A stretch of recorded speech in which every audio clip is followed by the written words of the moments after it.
قال الله تبارك وتعالى ما كان محمد أبا أحد من رجالكم ولكن رسول الله وخاتم النبيين وكان الله بكل شيء عليما. عن أنس بن مالك رضي الله تعالى عنه قال قال رسول الله صلى الله عليه وسلم إن الرسالة والنبوة قد انتقضت فلا رسول بعدي ولا نبي بعدي. رواه الإمام الهمام الترمذي في جامعه. صدق الله العظيم وبلغنا رسوله النبي الأمي الكريم ونحن على ذلك لمن الشاهدين والشاكرين والحمد لله رب العالمين.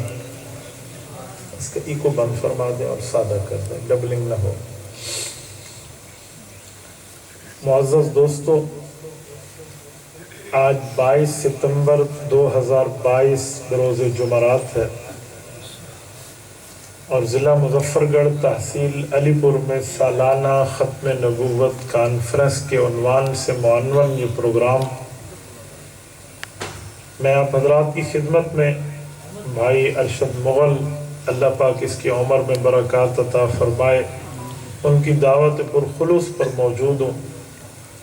ہمارا آج کا یہ پروگرام تقریباً 4 ماہ قبل طے ہوا تھا اور رب کریم کے کرم، شکر، فضل، احسان، امتنان سے اللہ تعالیٰ نے آپ تک پہنچا دیا.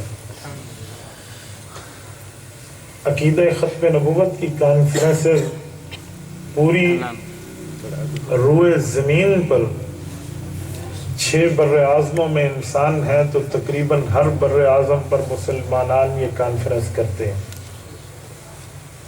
ان کانفرنسز کا مقصد یہ نہیں ہے کہ صرف ختم نبوت زندہ باد کا نعرہ لگائیں، اونچی آواز سے جواب دیں اور گھر چلے جائیں. ہم ملک پاکستان کے شرق و غرب میں گھومتے ہیں. ابھی مولانا فرما رہے تھے مجھے آ کر کہ میں نے کوئٹہ میں 3 پروگرام تشکیل دینے، آپ نے ہمیں یاد رکھنا. تو یہ جو پوری دنیا میں ہم گھومتے ہیں، کس لیے گھومتے ہیں؟ صرف نعرے بازی کی حد تک، اشتہاروں کی حد تک؟ جی نہیں. آپ کے اور میرے 6 فٹ کے قد میں جو ہمارے پاس سینہ ہے نا، اس سینے میں دل موجود ہے. اس دل کے اندر رسول اللہ کی ختم نبوت کے تحفظ کا جذبہ پیدا کرنا ان کانفرنسز کا مقصد ہے. میں ایک دفعہ پھر دہراتا ہوں تاکہ میں اپنا میسج آپ کو دے پاؤں. اس سینے میں جو دل ہے نا، اس دل میں تحفظ ختم نبوت کا جذبہ پیدا کرنا، یہ ہماری کانفرنسز کا مقصد ہے. اس میں نہ کسی کی خطابت ہے، نہ کسی کی قرات ہے، نہ کسی کی آواز ہے، نہ کسی کی نعت خوانی ہے. فقط رسول اللہ صلی اللہ علیہ وسلم کی ختم نبوت کے تحفظ کا جذبہ ہم مسلمانوں میں پیدا ہو جائے. وجہ پتہ کیا ہے؟ وجہ یہ ہے کہ ہم لوگ عقیدہ رکھتے ہیں، اس کی حفاظت کرنے کا کام ہم نہیں کرتے. میں ایک بات کہوں تو آپ ناراض نہ ہوں، دکان میں مال رکھتے ہو تو تالا بڑا بڑا خریدتے ہو. رسول اللہ کی ختم نبوت پر ڈاکو ڈاکہ ڈالتے ہیں تو تحفظ میں ہم اپنے آپ کو پیش کیوں نہیں کرتے؟ اس کا مطلب کہ ہمارے سامنے مال اور ایمان میں معیار بدل گیا ہے ترجیح کا. جتنا قیمتی سامان اندر، اتنے بڑے بڑے تالے باہر لگے ہوئے. سونار کی دکان کا تالا اور ایک پان کے کھوکھے کے تالے میں بڑا فرق ہے. اس کے پیرا داری میں اور اس کی چوکی داری میں بڑا فرق ہے. تو بھائی، جو دل میں رسول اللہ کی ختم نبوت کے لیے ہمارا ایمان موجود ہے، اس پر کوئی ڈاکو حملہ آور ہو تو اس کے تحفظ کا ہمارے پاس سامان کہاں ہے؟ یہ ختم نبوت کانفرنسز آپ کو دے رہے ہیں. عالمی مجلس تحفظ ختم نبوت یہ آپ کو اس سامان کے لیے کورسز کروا رہی ہے. اس میں نہ کسی کی خطابت پہ آؤ، نہ کسی کی قرات پہ آؤ، نہ کسی کی نعت خوانی پہ آؤ. ختم نبوت کا نظریہ اہل حق علماء نے بیان کرنا ہے. عالمی مجلس میں ہمارے لیے اسٹیج سجانا ہے اور ہم نے اپنے دل میں یہ تحریک پیدا کی. کریں گے میں اس لیے آپ حضرات سے بات لے رہا ہوں کہ اسٹیج سیکرٹری صاحب نے فرمایا خطابت کے جوہر دکھائیں. کیا ضرورت ہے خطابت کے جوہر؟ میں کوئی ادھر تقریری مقابلے میں آیا ہوں؟ میں ادھر تحریک پیدا کرنے آپ کے پاس آیا. مجھے خطابت آئے یا نہ آئے، میں خطابت میں بات کروں یا ایسے باتوں میں بات کر لوں، نو ایشو. بات یہ ہے کہ ہم لوگ رسول اللہ کے محافظ بنیں. میں اسکول کے استاذ ہوں، اپنے دائرہ کار میں کام کروں. میں پرنسپل ہوں، اپنے دائرہ کار میں کام کروں. میں تاجر اور دکاندار ہوں، اپنے حلقے میں کام کروں. میں قلم کار، چمکار، پتہ نہیں پترکار اور صحافی ہوں تو میں اپنے حلقے میں کام کروں. رب نے مجھے زبان دی ہے، مال دیا ہے، دولت دی ہے، مقام دیا ہے، عزت دی ہے، تو میں اپنے حلقے میں کام کروں اور رسول اللہ کی ختم نبوت کے لیے ایک ولولہ پیدا کروں. بس ہمارا میسج یہ ہونا چاہیے. جس وقت ہم پروگرام کو ایک تحریک سمجھ کے آئیں گے، جس وقت پروگرام کو ہم ایمان کا مرحلہ سمجھ کے آئیں گے اور اپنے ایمان کے تحفظ اور رسول اللہ کی ختم نبوت کی حفاظت ایک ایمانی فریضہ سمجھ کے آئیں گے، پھر نہ ہمیں رات کو نیند قربان کرنا بری لگے گی، نہ کاروبار چھوڑنا برا لگے گا، نہ اپنی اولاد کو پیش کرنا برا لگے گا. بھئی یہاں یہ ایمانی تحریک کا معاملہ. جیسے شب جمعہ کو آپ دین سمجھتے ہیں نا کہ وہ دینداری کا کام ہے، مدرسے کو دین سمجھتے ہیں کہ وہ دینداری کا کام ہے، خانقاہوں کو دین سمجھتے ہیں کہ وہ دین کا کام ہے، تو ختم نبوت کا کام بھی دینداری کا کام. یہ کسی کام سے پیچھے کا کام نہیں ہے. اس کو صرف ایسے ایک جلسے کی بنیاد نہ سمجھے. عقیدہ ختم نبوت اتنی بڑی بنیاد اپنے اندر رکھتا ہے، اتنی بڑی گہرائی اپنے اندر رکھتا ہے، یقین مانیے وہ الفاظ میں آپ اور ہم بیان نہیں کر سکتے. قرآن کریم 100 سے زائد آیات کو حضرت مفتی شفیع صاحب رحمہ اللہ نے جمع کر دیا ختم نبوت کامل میں. 100 سے زائد آیات جن آیات میں رسول اللہ کی ختم نبوت اشارتاً، کنایتاً یا صراحتاً بیان ہوئی، اور رسول اللہ صلی اللہ علیہ وسلم کی کوئی 200 سے زائد احادیث اس پر شاہد عدل ہیں. اور آج تو میڈیا کا دور ہے. قادیانی فتنہ یوں منہ کھول کے بیٹھا ہے، سر پہ پگڑی، منہ پہ داڑھی، جبے اور دستار میں انٹرنیٹ پر موجود ہے. میں ایک بات کرتا ہوں، سنو. آپ تاجر ہو یا آپ مالدار ہو، آپ کو رب نے توفیق دی ہے کہ آپ اپنی بیٹی اور بیٹے کو یہ ٹچ موبائل لے کر دیتے ہیں، اس میں انٹرنیٹ آن کر کے دیتے ہیں، تو تمہاری غیرت کا امتحان ہے کہ کل تمہارا بچہ آئی ڈی بنا کر جب میدان عمل میں اترے گا تو اس کا قادیانیوں سے واسطہ پڑے گا. اگر تم موبائل لے کر دیتے ہو تو ختم نبوت کورس بھی کرا لو. اگر تم اسے آئی ڈی بنانے کی اجازت دیتے ہو اپنے بچے اور بچی کو تو اسے ختم نبوت کی کم از کم بنیادی ضرورتیں سمجھا دو تاکہ اس کے ایمان پہ کل اس کا فیس بک فرینڈ ڈاکہ نہ ڈالے. یہ یاد رکھنا. ادھر سے منہ کھول کے بیٹھے نہیں جانتے ہیں لڑکے کہ وہ کون ہے، وہ سمجھیں گے کوئی دین کی بات کرنے والا ہے. میرے پاس ایک کارگزاریوں کی لسٹ موجود ہے کہ کتنے بندے اس عقیدہ ختم نبوت پر قادیانی وار کر رہے ہیں اور اللہ کے فضل سے ہم سے ٹچ ہوئے تو ہم نے واپس لیے. ایک لائن موجود ہے. آپ کہیں گے کہاں ہوتے ہیں؟ ہم نے تو نہیں دیکھے. بابا آپ جیسی شکلوں والے، آپ جیسی تصویر لگا کر، پروفائل پکچر لگا کر تمہارے فرینڈ لسٹ میں موجود ہوتے ہیں اور ہمیں پتہ ہی نہیں ہوتا. تو میں اس لیے کہتا ہوں کہ اگر سوشل میڈیا پہ آپ بیٹھے ہیں نا تو کم از کم کوئی 3 دن کا کورس تو کر لیں. یہ علماء کرام بیٹھے ہیں، ان حضرات سے کوئی دن میں آدھا گھنٹہ لے لیں، کوئی ختم نبوت کی سوجھ بوجھ رکھ لیں. قادیانیت چھوٹا موٹے فتنے کا نام نہیں ہے. قادیانی اتنے بڑے فتنے کا نام ہے. میں آپ کے سامنے کارگزاریاں رکھوں، آپ حیران ہو جائیں. میرے دوستو، قادیانیت یہ نہ سمجھیں کہ 1974 میں کافر اقلیت قرار آ گئی تو بس ختم ہو گیا. جی نہیں، اصل کام تو اس کے کافر اقلیت قرار آنے کے بعد شروع ہوا ہے. اس قانون پر پہرہ داری کیسے کی جاتی ہے. تو میرے دوستو، یہ اسی لیے میں آپ کے دلوں میں ایک تحریک پیدا کرنے آیا ہوں تاکہ ہم اپنے حصے کا کام کرنا جانیں. اس میں نہ کوئی خطابت کے جوہر ہے، نہ نعت خوانی کی آوازیں ہیں. اس کو ایمانداری سمجھ کے سنیں اور اس پہ عمل کریں. کریں گے انشاءاللہ. اب توجہ رکھنا. عقیدہ ختم نبوت رسالت مآب علیہ السلام نے ہمیں سمجھایا ہے میں احادیث پاک اور آیات قرآنیہ کو پڑھ کے ایک بات سوچنے لگتا ہوں کہ حضور پاک علیہ الصلوۃ والسلام حضرت آدم سے لے کر اپنے دور نبوت تک اور اپنے دور سے لے کر قیامت تک مسلمانوں کو جو مواقع پیش آنے تھے، ایک ایک موقع پہ اللہ کے رسول نے رہنمائی کی ہے۔ توجہ رکھنا، ایک ایک موقع پر احادیث نبویہ رہبری کرتی نظر آتی ہیں۔ مثلا ہم احادیث پاک کو دیکھتے ہیں تو حضور پاک علیہ الصلوۃ والسلام نے ابواب الفتن کے تحت ہمیں بتایا ہے کہ لوگوں آپ کے اوپر ایسا زمانہ آئے گا جب فرقہ واریت کا دورہ ہوگا۔ فَإِنَّهُ مَنْ يَعِشْ مِنْكُمْ بَعْدِي فَسَيَرَى اخْتِلَافًا كَثِيرًا۔ فرقہ واریت کا دور دیکھو گے، حضور پاک نے اس کا علاج دیا، فَعَلَيْكُمْ بِسُنَّتِي وَسُنَّتِ الْخُلَفَاءِ الرَّاشِدِينَ الْمَهْدِيِّينَ۔ پیغمبر کے طریقے کو دیکھنا، خلفائے راشدین کے فیصلے کو دیکھنا، یہ اس زہر کا تریاک ہے، فرقہ واریت کی جڑ کٹ جائے گی۔ ہم دیکھتے ہیں حضور اقدس صلی اللہ علیہ وسلم نے بتایا ہے کہ جب قیامت قریب آنے لگے گی تو لوگ سمجھیں گے یہ زکوٰۃ نہیں ہے، یہ میرے اوپر ٹیکس ہے۔ فرمایا میرے لوگوں یوں نہ سمجھنا، یہ زکوٰۃ اللہ کی طرف تمہارے اوپر لازم فریضہ ہے۔ جو مالدار ہیں انہیں زکوٰۃ ادا کرنی ہوگی۔ رسالت مآب علیہ الصلوۃ والسلام نے ہمیں قیامت سے پہلے یہ بتایا ہے کہ لوگ مسجدوں میں آ کر دینی بات نہیں دنیاوی باتوں کے شوشے چھوڑیں گے۔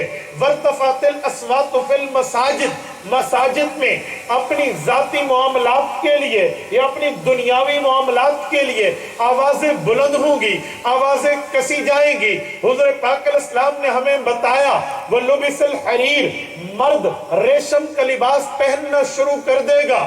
وَشُرِبَتِ الْخُمُورُ، شراب پینے کو جائز سمجھے گا، گناہ نہیں سمجھے گا۔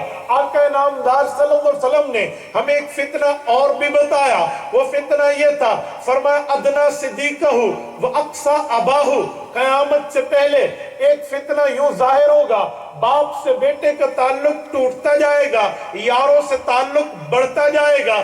فرمایا ایک فتنہ یوں بھی آئے گا، وہ فتنہ کیا ہوگا؟ اتا الرجل امراتہ و اکا امہ، ماں کو اس لیے رلائیں گے کہ ہم بیوی کو کہیں دیکھ میں نے تیرے لیے اپنی ماں کے آنکھوں کو آنسو سے بھر دیا، اور اپنی بیوی کو ہنسائیں گے تاکہ ماں روئے۔ خالی بیوی کو ہنسانا تو اچھی بات، ماں کو رلانے کے لیے ہنسائیں گے۔ فرمایا یہ قیامت آئے گی۔ اچھا ایک موقع اور بھی ہوگا، وہ کیا ہے؟ وَلَعْنَ آخَرُ هَذِهِ الْأُمَّةِ أَوَّلَهَا۔ پرانے بندے آتے جائیں گے، پہلے بزرگوں کو غلط کہنا شروع کر دیں گے، کوئی انبیاء کو، کوئی صحابہ کو، کوئی اہل بیت کو، کوئی اولیاء کو، علماء کو، فقہاء کو، اتقیاء اسقیاء کو، سب کو گالم گلوچ، سب و شتم، اعتراضات، تنقیدات کے نشتر لگائیں گے۔ یہ طریقہ آئے گا۔ فرمایا اچھا جب یہ سارے معاملے ہو جائیں اس کے بعد تمہارے اوپر یاجوج و ماجوج کا فتنہ آئے گا۔ یا رسول اللہ اس کے بعد فرمایا یوں چلتا چلا جائے گا حتیٰ کہ تمہارے اوپر دجال آئے گا، اور وہ امت کا فتنہ اکبر ہوگا۔ دجال اکبر آئے گا، اس کا تیاق حضرت عیسیٰ علیہ السلام کریں گے، اور حضرت عیسیٰ علیہ السلام کو اللہ کے رسول نے اتنا کھول کے بیان کیا ہے، یقین مانیے احادیث پاک کو سامنے رکھیں، ایک ایک نشانی نظر آتی ہے۔ حضرت عیسیٰ اتریں گے، لباس کیسا ہوگا، بال کیسے ہوں گے، شکل کیسی ہوگی، حیات و کیفیت کیسی ہوگی، اور ان کے کپڑے کیسے ہوں گے، وہ اوپر کس مینارے پہ اتریں گے، وہ مشرقی سائیڈ ہوگی یا مغربی سائیڈ ہوگی، وہ مسجد ہوگی یا مدرسہ ہوگا، وہ خانقاہ ہوگی یا گلی ہوگی، وہ وقت کیا ہوگا، دائیں کون ہوگا بائیں کون ہوگا۔ حضور پاک علیہ السلام نے حضرت عیسیٰ کی آنے کی وضاحت یوں فرمائی، آئیں گے تو کتنی نمازوں میں ابتداً امامت کریں گے یا مقتدی بنیں گے، فتویٰ کیسے جاری کریں گے، لوگوں کو کیسے سمجھائیں گے، ان کی شادی شادی ہوگی یا نہیں, بچے ہوں گے یا نہیں, زندگی کتنے سال گزاریں گے, پھر اس دنیا میں رہ کے امن قائم کریں گے. حتیٰ کہ مسلمان کا بچہ سانپ کو اٹھا کے ہاتھ میں رکھے گا, وہ ڈنگ نہیں مارے گا, بچھو کو اٹھا کے اپنے ہاتھ پہ رکھے گا, وہ ڈسے گا نہیں. فرمایا یہ زمانہ آئے گا, دجال آئے گا, مقابلہ ہوگا, لوط کے دروازے پہ دجال فنش کریں گے, حضرت عیسیٰ علیہ السلام کے ہاتھوں وہ مردار ہو جائے گا. امام مہدی اور حضرت عیسیٰ کے 9 سال یا 7 سال کا زمانہ اکٹھا گزرے گا. اس کے بعد 45 سال حضرت عیسیٰ کی زندگی ہے. بنو کلب میں حضرت عیسیٰ کی شادی ہے, یتزوج و یولد, اولاد بھی ہونی ہے, شادی بھی ہے. پھر زندگی گزر کے حضور نے فرمایا میری قبر پہ آئیں گے, آ کر سلام کریں گے, میں اپنی قبر سے روزہ اقدس سے حضرت عیسیٰ کے سلام کا جواب دوں گا. حج عمرہ کریں گے, دنیا سے رخصت ہوگے, ان کی قبر رسول اللہ کے ساتھ ملے گی. کنز الاموال میں تو وضاحت ہے, فرمایا دائیں حضرت ابو بکر و عمر, بائیں حضرت عیسیٰ, درمیان میں رسول اللہ اٹھیں گے اور قیامت تک کے معاملات حضور پاک نے بتائے.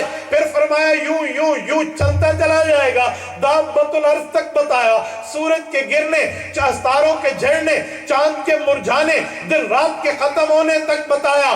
علی پور مظفر گڑھ کے دوستو, غرض یہ ہے ایک ایک موقع پہ پیغمبر کریم علیہ التحیت والتسلیم نے ہماری راہبری کی ہے, رہنمائی کی ہے, ایک ایک فتنے سے حفاظت بتائی ہے. لیکن میں دیکھتا ہوں کسی موقع پہ اللہ کے رسول نے یہ نہیں بتایا اے نبوت بھی آئے گی, میرے بعد نئی شریعت بھی آئے گی, ایمان بھی آئے گا, کتاب بھی آئے گی, وحی بھی آئے گی, اور تم اس نبوت کو مانو گے, اس نبی کو تسلیم کرو گے, اس کی کتاب کو وحی مانو گے, اور اس کے معاملات کو لے کر تم مؤمن بنو گے. مجھے صحیح حدیثیں بھی بتاتی نہیں دکھتی, ضعیف حدیثیں بھی بتاتی نہیں دکھتی. غرض کسی حدیث میں نئے نبی کی آمد کا ذکر نہیں ہے, نئی شریعت کی آمد کا تذکرہ نہیں ہے, نئی وحی کے نزول کا واقعہ نہیں ہے, نئی کتاب کی آمد کا وہاں مذکور نہیں ہے. وہاں نہ نیا نبی ہے, نہ نئی کتاب ہے, نہ نئی شریعت ہے, نہ نئی وحی ہے, نہ نئی حکومت, نہ نئی ریاست اسلامی کی بات ہے, کچھ بھی نہیں ہے. حضور پاک ہاں یہ تو بتاتے ہیں, فرمایا وَسَيَكُونُ بَعْدِي ثَلَاثُونَ كَذَّابُونَ دَجَّالُونَ كُلُّهُمْ يَحْسَبُ أَنَّهُ نَبِيُّ اللَّهِ إِنَّهُ لَا نَبِيَّ بَعْدِي. حضور پاک نے فرمایا لوگوں ہاں نیا نبی تو نہیں, جھوٹا نبی آئے گا, ایک نہیں 30 آئیں گے, کذاب ہوں گے, دجال ہوں گے, بے ایمان ہوں گے, کہیں گے ہم اللہ کے نبی ہیں. اور لوگوں محمد مصطفیٰ احمد مجتبیٰ تمہاری امت کے نبی ہے, تمہیں بتا سمجھا سنا رہا ہے, میرے بعد نئی نبوت نہیں ہے, میں آخری نبی. اس پوری معلومات میں ہمیں نئی نبوت نہیں, نبوت کاذبہ پہ رد نظر آتا ہے. حضور فتنے بتاتے ہیں, فتن کی پوری ترتیب بتاتے ہیں, چھوٹے بڑے فتنے کی بات کرتے ہیں, اور سب کچھ بتانے کے بعد نئی نبوت نہیں, نئی نبوت کے اعلان کرنے والے کو جھوٹا بتاتے ہیں. تو میں پوچھتا ہوں قادیانیوں, تمہارا دماغ خراب ہو گیا ہے کہ تم مرزا گامے کو نبی مان کے اس کے پیچھے چلنے کو راہ نجات مانتے ہو؟ حدیث میں کوئی تو اشارہ ہوتا, کوئی تو بات ہوتی, کسی جگہ تو رہنمائی ہوتی, کسی موقع پہ کوئی اشارہ, کنایا, صراحت تو بڑی بات ہے, کوئی ہلکا سا اشارہ بھی ہوتا. یہاں تو نہیں ہے, الٹا اس پر رد موجود ہے. تو اس کا مطلب جس کا دماغ خراب ہو جائے وہی نئی نبوت کا قائل ہوگا, ورنہ اسلام میں, دین میں, شریعت میں, ایمان میں, ایقان میں, احسان میں اور مذہب میں کہیں بھی نئی نبوت کا اشارہ تک بھی موجود ہے. اور نئی نبوت کے معاملات کو کہنے والے اس فتنوں کی لسٹ میں تو موجود ہے جس فتنے کو رسالت مآب علیہ السلام نے کذاب اور دجال سمجھا. ہمیں نظر نہیں آتا کہ کسی موقع پر اللہ کے رسول صلی اللہ علیہ وسلم نے نئی نبوت کا اشارہ دیا.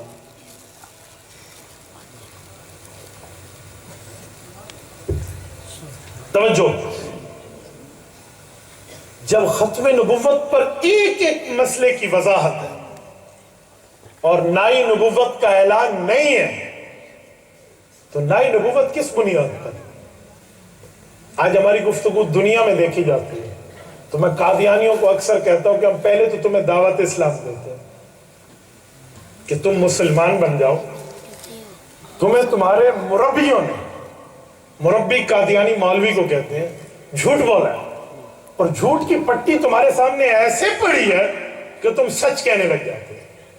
حضرت آپ حیران ہوں گے، لاہور میں ایک قادیانی مجھے ملا، دھرم پورہ میں، مجھے کہنے لگا مولانا مسلم شریف میں حدیث ہے کہ 3 چاند طلوع ہوں گے، اس کے بعد غلام احمد صاحب آئیں گے، تو آپ نے مسلم شریف پڑھی؟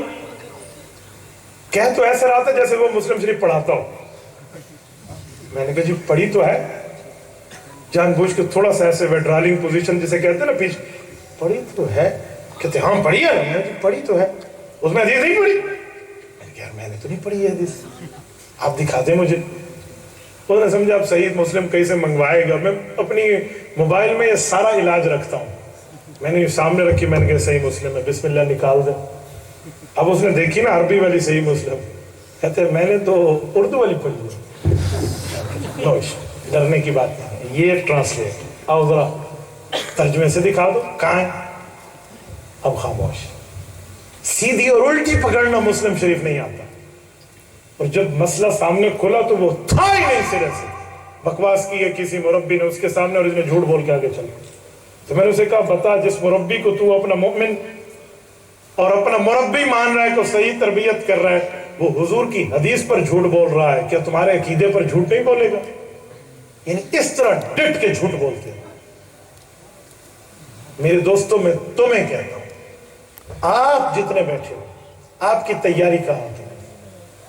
میں کسی کو شرمندہ نہیں کر رہا، لیکن ایک بات کرتا ہوں، ذرا رات کو سونے لگنا نا، سرانے پر آپ اکیلے ہوں گے، اور اس وقت اپنے دل سے پوچھنا کہ کل کوئی رسول اللہ کے ختم نبوت کا ڈاکو، کوئی قادیانی راہ جاتے مجھے ملے اور مجھ سے 2 سوال پوچھے، میں جواب دینے کی پوزیشن میں ہوں؟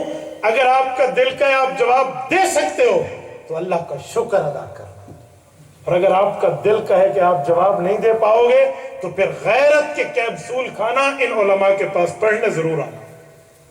خالی جلسوں پر گزارا نہیں ہے، جلسہ تو اظہار قوت اور اظہار تحریک ایک ولولے کا نام ہے، لیکن اس پر بنیادی معلومات، یہ بڑی چیز چاہیے، خدا کی قسم اس پر محنت چاہیے، اس پر ختم نبوت کی کورسز مرتب ہیں، آپ دفتر سے منگوائیے، مولانا حمزہ آپ کے پاس موجود ہے، گھر میں پڑھیے، نہیں تو ان سے وقت لیجیے، 1 گھنٹہ آدھا گھنٹہ نکالیے اور دلائل میں پھر جواب دینا سیکھیں، ورنہ صحیح مسلم کا حوالہ کسی اور کے سامنے پیش کرتا جس نے مسلم شریف دیکھی نہ ہو تو وہ کہے گا ہو سکتا ہے ضعیف حدیث ہو، چل آدھی بات تو اس کی مان گئے نا، کیا جواب دیں، کس بنیاد پہ دیں؟ تو میرے دوستو اسی لیے آپ کو کہتا ہوں کہ وہ فتنہ منہ کھولے بیٹھا ہے، ہماری تیاری بھی کچھ ہونی چاہیے۔ اب میں نے جو آیت آپ کے سامنے خطبے میں پڑھی ہے، میں اس کا خلاصہ دینے لگا ہوں، توجہ رکھو، یہ آیت ختم نبوت کہلاتی ہے، سورت نمبر 33، سورت احزاب کی آیت نمبر 40 ہے۔ اس آیت میں رب کریم نے رسالت معاب کی ختم نبوت کو ایک خاص پیرائے میں بیان فرمایا، فرمایا مردوں میں حضور کسی کے والد نہیں ہیں، لیکن اللہ کے رسول ہیں اور آخری نبی ہیں۔ تو یہ 3 باتوں کا آپس میں جوڑ کیا ہے؟ سیدھا ہی کہہ دیا جاتا آخری نبی ہیں، تو یہ 2 باتیں پہلی والی کیوں آئیں؟ ما کان محمد ابا احد من رجالکم، مردوں میں کسی کے ابا جان نہیں ہے، ولیکن رسول اللہ، لیکن اللہ کے رسول ہے۔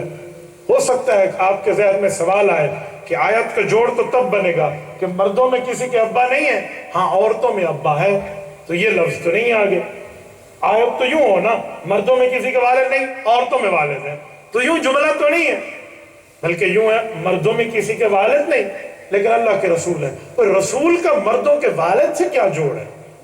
کیا جوڑ ہے؟ اس کو یہاں کیوں لایا ہے؟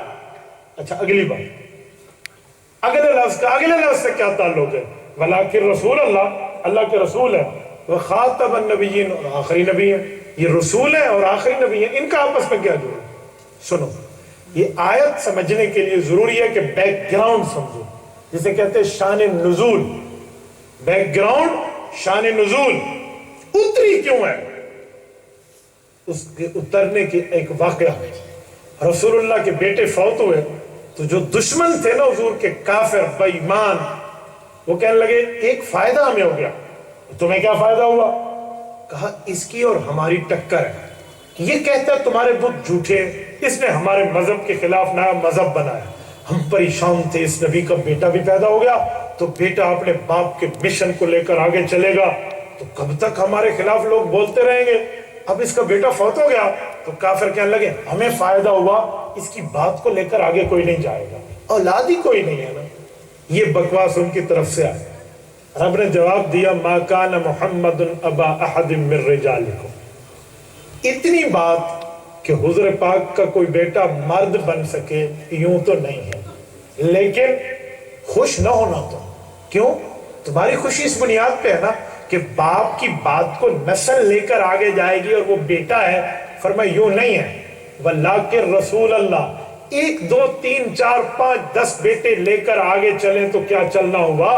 حضور کے لیے تو رسالت کا رتبہ ہے اور رسول کے ماننے والی تو پوری امت ہوتی ہے، اس کا مشن پوری امت لے کر چلے۔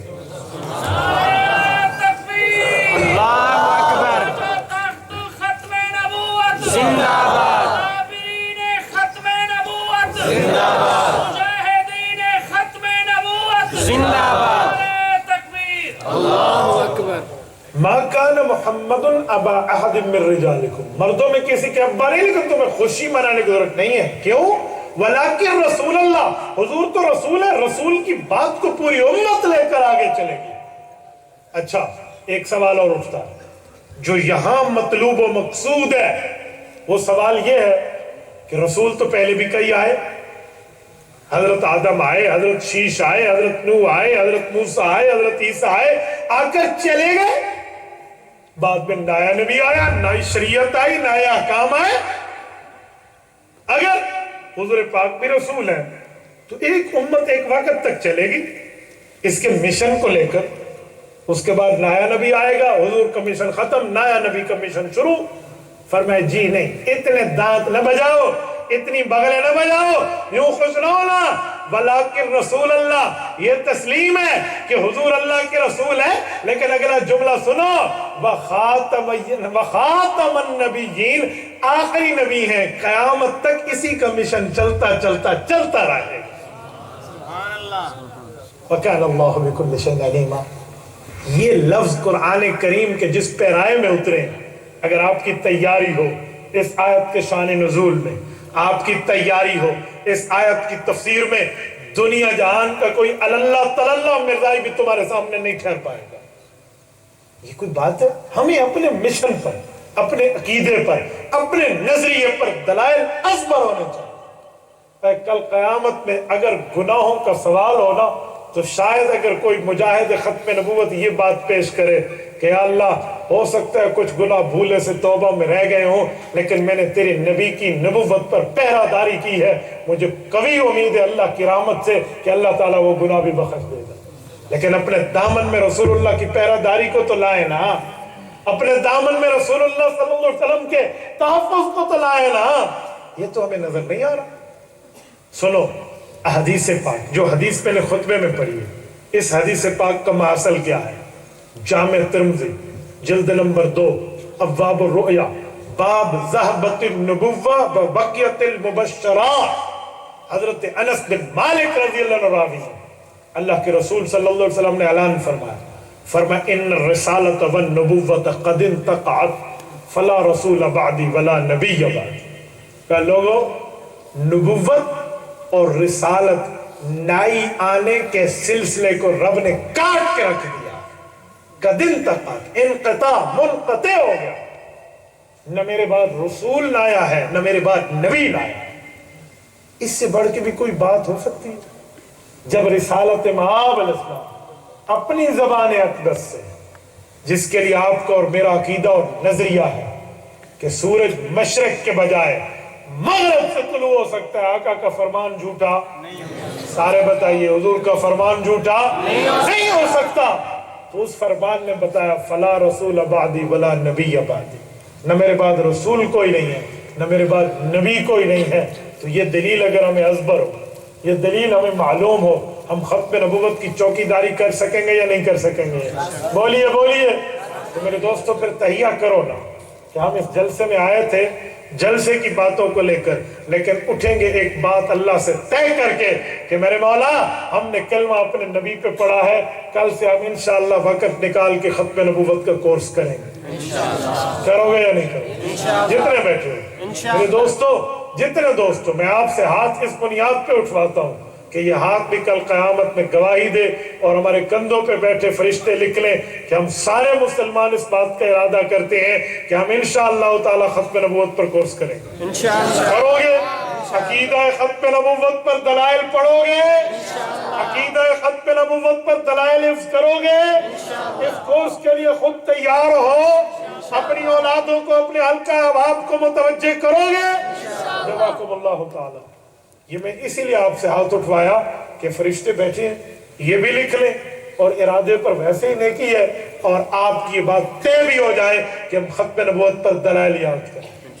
قادیانیوں کا بچہ دلائل یاد کیے ہوئے چاہے جھوٹے کیوں نہ ہو، جھوٹے دلیل کیوں نہ ہو، جھوٹی دلیلیں چاہیے، 2 نمبر چاہیے، فیک ان کے پاس پروف چاہیے، ادھر ادھر ایران توران کے لگڑ بھگڑ کی کسی نہ کسی جگہ پہ جھوٹی دلیل نکالنا ہے، ورنہ قادیانیوں کے دامن میں تو دلیل کی دال بھی نہیں ہے، وہ جھوٹ بھی لے کر آئے، وہ ازبر کیے ہوئے ہوتے ہیں، انہیں پتہ ہوتا ہے کہ کس طرح مسلمان کو پھنسانا ہے۔ لیکن ہمارا مسلمان ختم نبوت پر کورس نہیں کر چکا، سچے مذہب کا جھوٹا پیروکار بنا ہوا ہوتا ہے۔ بھائی سچے مذہب کے سچے پیروکار بنا، میں نے قادیانیوں کو دیکھا ہے، وہ جھوٹے مذہب کے سچے پیروکار ہیں۔ نہیں سمجھا میرا لفظ؟ جھوٹے مذہب کے سچے پیروکار کا معنی اپنے جھوٹے مذہب کے ساتھ مخلص ضرور ہے، لیکن ہم سچے مذہب کے جھوٹے پیروکار کیوں بنے؟ ہم سچے مذہب کے سچے پیروکار بنے۔ اور میرے دوستو، علامہ انور شاہ کشمیری رحمہ اللہ کو جملہ یاد رکھنا، فرمایا ختم نبوت کا تحفظ ذات مصطفیٰ کا تحفظ ہے۔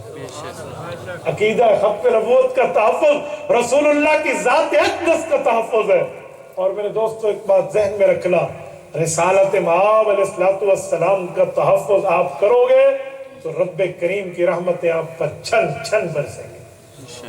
جمعہ کے خطبے میں آپ حدیث پاک سنتے نہیں ہیں؟ رسول اللہ نے فرمایا اللہ اللہ فی اصحابی لا تتخذوهم غرضا من بعدی فمن احبهم فبحبی احبهم ومن ابغضهم فببغضی ابغضهم ومن اذاهم فقد اذانی ومن اذانی فقد اذى اللہ ومن اذى اللہ فیوشک ان یأخذہ۔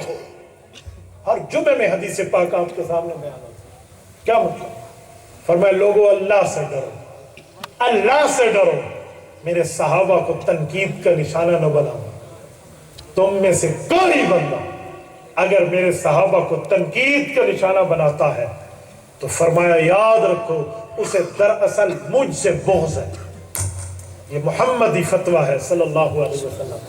فرمایا مجھ سے بغض ہے تو پھر میرے صحابہ کے اوپر تم اعتراض کرو گے۔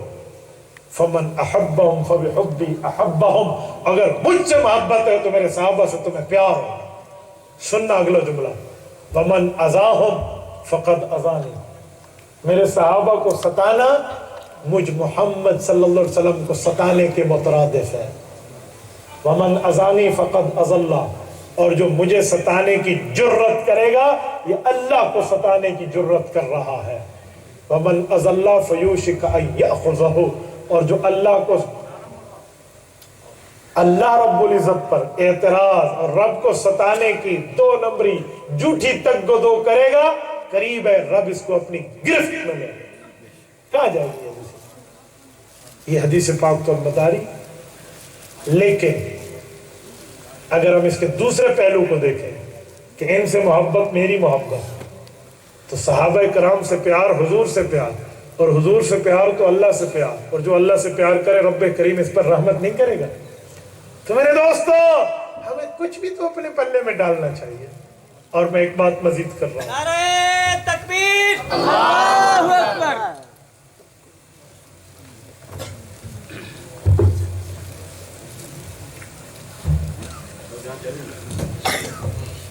جزاکم اللہ۔ توجہ میرے دوستو،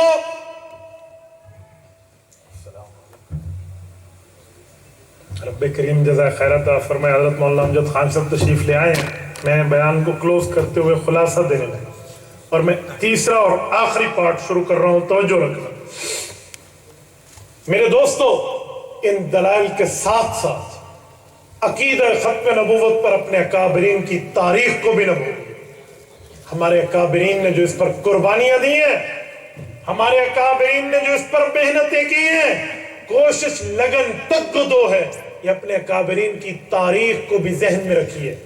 ورنہ وہ نوجوان نسل جو اپنے بزرگوں کی تاریخ کو فراموش کر دیتی ہے وہ کبھی کامیاب نہیں ہو سکتی. میں تمہیں کہتا ہوں سنو, آج ہم یوم فتح مناتے ہیں 7 ستمبر 1974 کو. کیوں مناتے ہیں؟ اس تاریخ کو یاد رکھیں. یہ 7 ستمبر کی تاریخ شروع ہوتی ہے 22 مئی 1974 سے, جب آپ کے ملتان میڈیکل کالج, نشتر میڈیکل کالج کے طلبہ پرانا روا نیا چناب نگر سے گزر رہے ہیں. قادیانی اپنے لٹریچر دیتا ہے, مسلمان کہتے ہیں دفع ہو جا, عقیدہ ختم نبوت زندہ باد, نہیں لیتے ہم تم سے. واپسی پر میڈیکل کالج کے اسٹوڈنٹ اسی گاڑی سے واپس آ رہے ہیں. اس میں جو قادیانیوں نے حملہ کیا اور ان بچوں کو زخمی کیا, آپ اس تاریخ کو اٹھاؤ تو آپ کو جنگ احد میں کافروں کا مدینے پہ حملہ سمجھ آئے. آپ اٹھائیے اس تاریخ کو, باقاعدہ اس میں عورتیں بچیاں بھی شامل ہیں. اور جب مسلمانوں کو وہ غنڈے مارتے ہیں نوجوان طالب علموں کو, تو وہ لڑکیاں تالیاں بجاتی ہیں. جنگ احد میں کافر اپنے ساتھ اپنی خواتین کو بھی لائے تھے. ابن ہشام میں, سیرت ابن ہشام میں ہے کہ جب کوئی کافروں کی طرف سے جنگجو لڑنے آگے آتا نا, یا کوئی پیچھے دوڑتا بھاگتے ہوئے, تو لڑکیوں سے جوش دلاتی, ان تقبلوا نعانک, آگے جاؤ گے تو میں تمہیں گلے لگاؤں گی. یہ لفظ ہوتا ہوں تو اس نوجوان میں بجلی کی طرح جرت بھر جاتی. اچھا, جب وہ پیچھے ہٹتا پیچھے آنے کے لیے, تو کہتی کہ اگر تم پیچھے ہٹو گے نفرق فرام غیر عوامک, ہم تم سے جدا ہو جائیں گے اور منہ بھر کے بھی کبھی تمہیں نہیں دیکھیں. یہ نوجوان لڑکیوں نے تحریک دیکھی. اسرار عالم نے لکھا ہے کہ اسی طرح یہی لڑکیاں مسلمانوں پہ حملہ آور کے لیے قادیانیوں کو تالی پیٹ کے یوں کہہ رہی ہیں. یہ قادیانیوں نے بڑی بھول کی اور یہ ان کے گاٹے فٹ ہو گیا معاملہ, اور یہ تحریک اٹھی. اور 2-3 مہینوں کے اندر اس وقت کے علماء کرام کی محنت اور اس میں تمام حضرات اکابرین کا جمع ہونا, قومی اسمبلی میں مسئلہ زیر بحث آیا. اور قومی اسمبلی میں اس وقت مفکر اسلام حضرت مولانا مفتی محمود, اللہ اس کی قبر پہ کروڑوں اربوں رحمتیں نازل فرمائے, انہوں نے سب کو اکٹھا کیا ہوا تھا. بریلوی, دیوبندی, اہل حدیث, تمام مسالک کے اکابرین کو اکٹھا کیا ہوا تھا, اور سب کے اتفاق سے مسئلہ زیر بحث آیا. اور قادیانیوں کے دونوں گروپ بنائے گئے, مرزائیوں کے 2 گروپ, لاہوری فرقہ بھی قادیانی فرقہ بھی. لاہوری فرقے کی سربراہی ڈاکٹر عبدالکریم نے کی اور قادیانی فرقے کی سربراہی مرزا ناصر نے کی. دونوں کو بلایا گیا. 13 دن بحث ہوئی ہے وقفے سے. یہ بحث کوئی 96 گھنٹے کے لگ بھگ بنتی ہے. 28 میٹنگز ہوئی ہیں اس پر, اور اس کے بعد بڑے بے آبرو ہو کر تیرے کوچے سے ہم نکلے. یہ وہاں سے ذلیل ہو کر نکلے اور ان کو کافر اقلیت قرار لکھا گیا. اس موقع پر میں اپنے اکابرین کے ساتھ ساتھ جناب ذوالفقار علی بھٹو کو بھی خراج عقیدت پیش کرتا ہوں. پیپلز پارٹی سے آپ کو اور میرا اختلاف ہو بھی سکتا ہے, کر بھی سکتے ہیں ہم, لیکن میں پیپلز پارٹی کی بات نہیں کر رہا. اس موقع پہ ذوالفقار علی بھٹو نے ذاتی دلچسپی لے کے اس مسئلے کو حل کرنے میں بڑا کردار ادا کیا. ہمارے اکابرین نے بھی آمادہ کیا محنتیں, لیکن اس نے بھی تعاون کیا. اللہ رب العزت کریم ہے, اللہ پاک عقیدہ ختم نبوت کے تاثر کو بخش دے. تو اس مسئلے پر میں انہیں بھی خراج عقیدت, بلکہ جملہ قائدین کو ہم خراج تحسین پیش کرتے ہیں. تو یہ ہوا, اور جب قادیانی وہاں سے نکلے انہوں نے ایک بیانیہ بنایا, موقف بنایا, اور وہ موقف آج میرے ہر اس نوجوان کی زبان پر ہے جس نوجوان کے دل میں عقیدہ ختم نبوت کے لیے درد تو ہے لیکن ختم نبوت کا علم نہیں ہے. وہ بیانیہ کیا ہے؟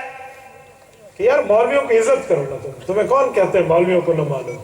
مولوی تمہیں نماز پڑھاتا ہے، خطابت پر جمعہ پڑھاتا ہے، تمہاری تدریس کرتا ہے، خانقاہوں میں بیٹھا ہے، تبلیغی جماعت میں بیٹھا ہے، دین سمجھاتا ہے، تو بس اسلام پھیلاتے ہیں، مولویوں کی عزت کرو۔ لیکن یہ جو مولوی سیاسی ہے نا، جو اسلام آباد کی راہ دیکھتے ہیں، ان کے ساتھ تعاون تم نے نہیں کرنا، انہیں اسلام نہیں، انہیں اسلام آباد چاہیے۔ یہ اصل میں قادیانیوں کا بیانیہ ہے۔ کیوں؟ انہیں پتہ ہے کہ ہمیں جو چوٹ جس نے ماری ہے نا، وہ مدرس، متجوید اور اسی طرح خانقاہی صوفی عالم ہونے کے ساتھ ساتھ ایک سیاسی عالم بھی تھا۔ اس لیے ان کو یہ پتہ ہے کہ ہمیں جو تھپڑ جس جگہ سے لگا ہے نا، آؤ ڈیوائیڈ اینڈ رول، تقسیم کرو اور اپنا الو سیدھا کرو، اس بنیاد پر انہوں نے یہ بیانیہ بنایا۔ میں ایک جملہ کہتا ہوں، سنو، اس تحریک سے پہلے اس بر صغیر میں 2 تحریکیں چل چکی تھی، لیکن وہ کما حق ان کے نتائج ہمیں آنکھوں سے اسمبلی میں نافذ ہوتے نظر نہیں آتے۔ تحریک اللہ کے ہاں ضرور کامیاب ہے، لیکن عند اللہ کے ساتھ عند الناس کی بات کر رہا ہوں۔ آپ کہیں گے کیسے؟ سنو، ہمارے علماء کرام نے اس وقت کی عدالت سے تو فیصلہ لے لیا تھا۔ 1934 میں جج محمد اکبر نے آپ کے بھاولپور سے فیصلہ دیا تھا۔ پھر تحریک 1973 اور 1953 والی چلی۔ اس میں علماء نے لکھا ہے کہ 10 لاکھ آدمی گھر سے بے گھر ہوا ہے، 1 لاکھ بندہ زخمی ہوا ہے، 10,000 جوان شہید ہوئے ہیں۔ میں پوچھتا ہوں، اس وقت کی حکومت خواجہ ناظم الدین وزیر اعظم نے تو اسٹیٹ بائک گولیاں چلائی تھی، قانون نہیں بنا تھا، لیکن کیا بات ہے کہ 1974 میں 1 گولی بھی نہیں چلی، 1 گولی بھی، قانون بن گیا۔ بھئی وجہ یہ ہے، پچھلی تحریکوں میں ہمارے پاس مدرسے کی طاقت تھی، تبلیغ کی طاقت تھی، خانقاہ کی تھی، تدریس کی تھی، امامت و خطابت کی تھی، نہیں تھی تو سیاسی طاقت نہیں تھی۔ اور جب 1974 کا وقت آیا تو ڈیرہ اسماعیل خان اور ٹانک کے غیور مسلمانوں نے منتخب کر کے مولانا مفتی محمود کو وہاں بھیج رکھا تھا۔ ہزارہ والوں نے مرد اور مولانا غلام غوث ہزاروی کا وہاں انتخاب کر رکھا تھا۔ یہ چند علماء وہاں گئے اور یہ مسئلہ منوا کر آئے۔ تو میرے دوستو، ہمیشہ اسلام کی حفاظت اس طاقتور قوت نے کی ہے جس کی مخالفت میں آج ہم سارے ٹھہرے۔ جب ہم اس طرح بات کرتے ہیں تو پھر ہمیں کہتے ہیں جی مولوی نے کیا کیا؟ اور مولوی نے تمہارے ایمان پر پہرا دیا، مولوی نے کیا کیا؟ اور موجودہ باتیں کرتا جاؤں، حضرت اس کی تفصیل دیں گے۔ آج ٹرانسجنڈر بل کے نام پر ہمیں کہتے ہیں مولوی نے کیا کیا۔ تمہیں پتہ ہے یہ بل پیش کس نے کیا؟ تمہیں پتہ ہے اس بل کو لاگو کس نے کیا؟ تمہیں پتہ ہے اس بل کے دفتروں کا افتتاح کس نے کیا؟ اعتراض پھر بھی مولانا پہ۔ بھئی پیش کرنے والے کون ہیں؟ لاگو کرنے والے کون ہیں؟ دفتروں کا افتتاح کرنے والے کون ہیں؟ اس میں تو کوئی جمعیت علماء کی بات نہیں ہے، اس میں تو کوئی علماء کی، بلکہ علماء کی تو نمائندگی وہاں مخالفت کر رہے ہیں۔ جتنی طاقت اتنی مخالفت ہی ہوگی نا۔ ہماری نمائندہ نعیمہ کشور صاحبہ تو اس میں باقاعدہ اس پر تردید کر رہی ہیں۔ اس میں آپ علماء سے پوچھتے ہیں، اور جب ووٹ دینے کی باری آتی ہے تو پھر کہتے ہیں مولوی کے اسلام آباد سے کیا تعلق ہے؟ اے کاش اس وقت آپ نے اسی طرح ہمیں میجارٹی دی ہوتی تو ہم دیکھتے کہ ان 2 نمبروں نے بل پاس کیسے کیا۔ لیکن حصہ بقدر جثہ، اتنا ہی بولیں گے جتنا بولنا تھا۔ لیکن آپ تسلی رکھیں، اس ریاست مدینہ پہ جھوٹا نام لے کر جن لوگوں نے ان کے دفتروں کا افتتاح کیا، آج بھی اس کی تصویریں چل رہی تھی کہ شیری مزاری اس کے دفتر کا افتتاح کر رہی ہے وہاں اسلام آباد کے اسپتال میں، جہاں جنس تبدیل کرنے کے لیے میڈیکل طور پہ بورڈ بیٹھے گا۔ انشاءاللہ آپ اعتماد رکھو، اس پر علماء کرام نے بل تیار کر لیا ہے، ان قریب اسمبلی میں پیش ہوگا اور اسلامی بل اس غیر اسلامی بل کو ختم کرے گا انشاءاللہ۔ کریں گے انشاءاللہ، آپ بے فکر رہیں۔ تو میں بات کا خلاصہ پیش کر رہا ہوں کہ اس طرح ہمارے علماء کرام نے ان عقائد پر پہرہ داری دی ہے، پہرہ دیا ہے، چوکی داری کی ہے۔ ہر قوت کے ساتھ سیاسی قوت کے علماء نے مل کے اس پر اپنی خدمات سر انجام دی ہے۔ یہ ہمارا روشن ماضی ہے، اس تاریخ کو بھی یاد رکھیں، سینہ بسفینہ آگے منتقل کریں، اپنے بچوں تک اس بات کو سمجھائیں تاکہ ہم دلائل کی دنیا میں اس بات کو مدلل مبرہن کر کے پروف کر پائیں۔ اور آخری وعدہ جس پہ آپ نے ہاتھ کھڑے کیے تھے کہ کل سے انشاءاللہ 1 گھنٹہ آدھا گھنٹہ نکال کر، مولانا حمزہ صاحب یہاں موجود ہیں، آپ کورس کے لیے، ختم نبوت پر کورس کے لیے ان سے رابطہ کریں گے انشاءاللہ۔ جزاکم اللہ تعالی۔ اور آخر میں مولانا حمزہ صاحب کو بھی خراج تحسین پیش کرتا ہوں، جو کچھ دنوں پہلے یہاں ایک قادیانیوں نے کسی مسلمان خاتون کو جو دھمکی والا معاملہ اور پتہ نہیں کیا سے کیا، انہوں نے قانونی طور پہ جو اس خاتون کا ساتھ دیا اور مسلمانوں کی طرف سے، پوری جماعت کی طرف سے فرض کفایہ ادا کیا، اللہ تعالیٰ انہیں جزائے خیر عطا فرمائے۔ اقول قولی ھذا واستغفر اللہ وآخر دعوانا ان الحمد للہ رب العالمین۔